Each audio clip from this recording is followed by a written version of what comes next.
आपण पाहत आहात भगीरथ राजा 24 न्यूज। अंतुर्ली येथील ज्ञानोदय सार्वजनिक वाचनालयात डी.आर. भीमराव रामजी आंबेडकर यांची 135वी जयंती मोठ्या उत्साहात साजरी करण्यात आली। यावेळी बाबासाहेबांच्या प्रतिमेचे पूजन करून अभिवादन करण्यात आले।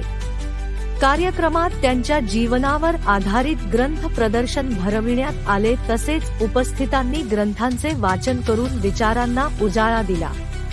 अध्यक्ष ए भोई सर यांनी मार्गदर्शन करताना बाबासाहेबांनी दिलेला शिका, संघटित व्हा, संघर्ष करा हा मंत्र आजही तितकाच महत्त्वाचा असल्याचे सांगितले।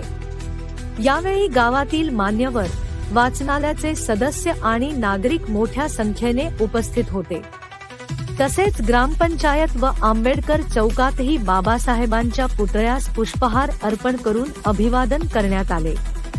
भगीरथ राजा 24 न्यूज साठी किरण पाटील, मुक्ताईनगर। 1 लाख पुस्तकं त्यांची स्वतःची लायब्ररी होती। 1 लाख पुस्तक वाचणारा असा वाचक जगामध्ये कुठेही सापडलेला नाही।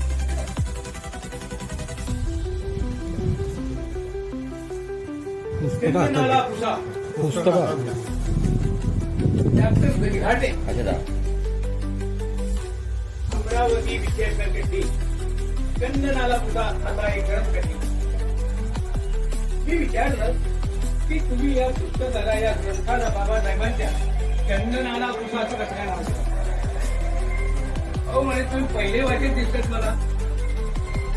बाबासाहेब चंदनाप्रमाणे झिजले आणि म्हणून या पुस्तकाला, या ग्रंथाला नाव मी चंदनाला पुसा हे नाव दिलं। चंदनाला पुसा, पुसा म्हणजे विचारा। विदर्भामध्ये आणि खानदेशामध्ये पुस्तक जरी काय म्हणतो तो, म्हणजे पुसा म्हणजे विचारा। त्याला